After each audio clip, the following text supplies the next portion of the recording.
چین پاکستان سے گدھے درآمد کرنا چاہتا ہے۔ چین کو سالانہ 2 لاکھ گدھوں کا گوشت اور کھالیں برآمد کی جائیں گی۔ پیسہ ہی پیسہ ہوگا۔ یہ وفاقی وزارت برائے قومی تحفظ خوراک اور تحقیق کے عہدیدار ڈاکٹر اکرام نے اس حوالے سے تصدیق کی ہے۔ آنے والے دنوں میں جو خوشخبریاں پاکستانیوں کی منتظر ہیں، تو یہ کوئی ہوائی فائر نہیں ہے۔ آنے والے وقتوں میں پاکستان کے لیے بھی یہ خوشائن بات ہے کہ جب وہ پاکستان کا گوشت وہاں جائے گا یا ڈونکیز وہاں پر جائیں گے تو پاکستان میں جو ہے وہ پیسہ آئے گا اور معیشت بھی اچھی ہوگی۔ واہ دیدی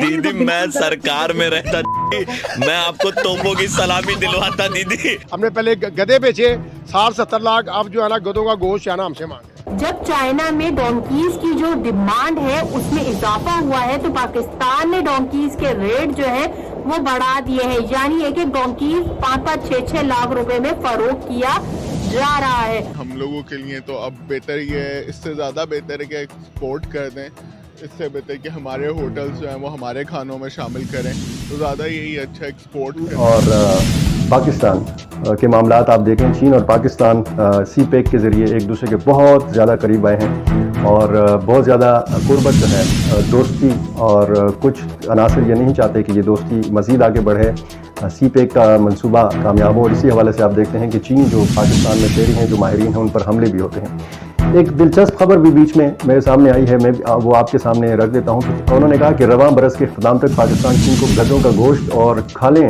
فراہم کرے گا۔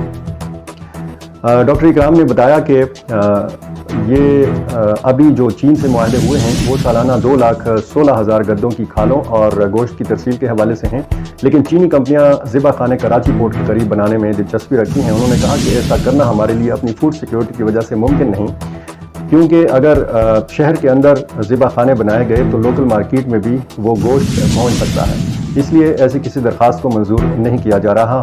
ہم کراچی سے باہر تجارتی پورٹ پر ذبح خانے بنانے کو ترجیح دیں گے۔ آپ سب یہ بات جانتے ہیں کہ چائنا کو یہ بات پتا ہے کہ پاکستان میں گدھوں کی تعداد جو ہے وہ بہت زیادہ ہے۔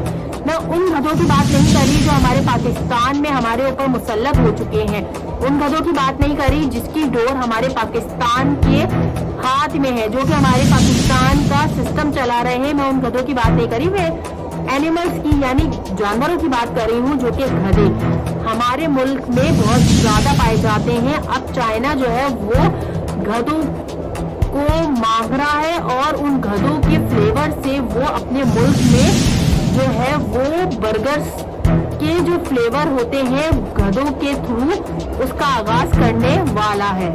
وہ ارشد گھاسیں کھاتے ہیں، وہ کھاتے ہیں، وہ بہت بڑا کچھ کھاتے ہیں، وہ ایسے ایسے جانور کھاتے ہیں کہ ہم سوچ نہیں سکتے۔ چائنیز بڑی گندی مارکیٹ میں جا کر دیکھو، آپ کانوں کو ہاتھ رکھ گا تو کچھ بھی نہیں ہے۔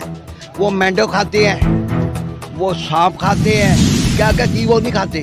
تو گدھا کیا ہوا؟ وہ کتے کا گوشت کھاتے ہیں، ہر چیز وہ کھاتے ہیں جو ہم سوچ بھی نہیں سکتے۔ یہ تو پھر کہنے کا مقصد ہے ہم بھی کتنے گدھے کھا چکے ہیں ابھی تک پاکستان میں۔ وہ کھا چکا، وہ دھوکے کے ساتھ کھا چکا، کوئی کھانے کے لیے کوئی تیار ہے، کوئی بھی تیار نہیں ہے۔ جب بکرے کا گوشت اویلیبل ہے تو گدھے کا گوشت کھاتا ہے، لیکن ہماری بات کی میں یہی کہوں گا، بدقسمتی ہے کہ لوگوں نے کتے کا گوشت بھی کھلا دیا، گدھے کا گوشت بھی کھلا دیا۔ پاکستان کی بات کر رہا ہوں میں، نہیں لوگ باز نہیں آتے پیسہ کمانے کے لیے، پیسہ بنانے کے لیے وہ سب کچھ کرتے ہیں۔ اس سے قبل جولائی میں سینٹ کی قائمہ کمیٹی برائے تجارت کے اجلاس کو ایک بریفنگ میں سیکرٹری تجارت نے بتایا تھا کہ گدھوں کی ایکسپورٹ پر کوئی پابندی نہیں ہے، جبکہ پاکستان میں گدھے کی فارمنگ بھی کی جاتی ہے۔ سیکرٹری تجارت نے کمیٹی کو بتایا تھا کہ چین کے ساتھ گدھوں کی کھال پر بات طے پا گئی ہے، البتہ گدھوں کے گوشت پر بات ہو رہی ہے۔ یہ بتایا گیا کہ چین کو کھال اور گوشت برآمد کرنے کے لیے گوادر میں ذبح خانوں کی تعمیر کی جا رہی ہے، جو سب سے زیادہ محفوظ رہیں گے کیونکہ وہاں لوکل مارکیٹ متاثر نہیں ہوگی۔ ذبح خانوں میں گدھوں کو ذبح کرنے کی گنجائش سے متعلق سوال پر ڈاکٹر اکرام نے بتایا کہ یہ بڑا ذبح خانہ ہے جو خصوصی طور پر اسی مقصد کے لیے بنایا جا رہا ہے۔ یہاں سالانہ 2,16,000 گدھے ذبح کرنے کی گنجائش ہوگی اور اتنے ہی گدھوں کا گوشت چین بھیجا جائے گا۔ تو کیا چائنا کو چاہیے تھا کہ ہم سے اب گدھے کا گوشت مانگنا شروع کر دیں؟ انہیں پتا ہے نا کہ پاکستان میں گدھے کافی ہیں، تو گدھے کافی ہیں،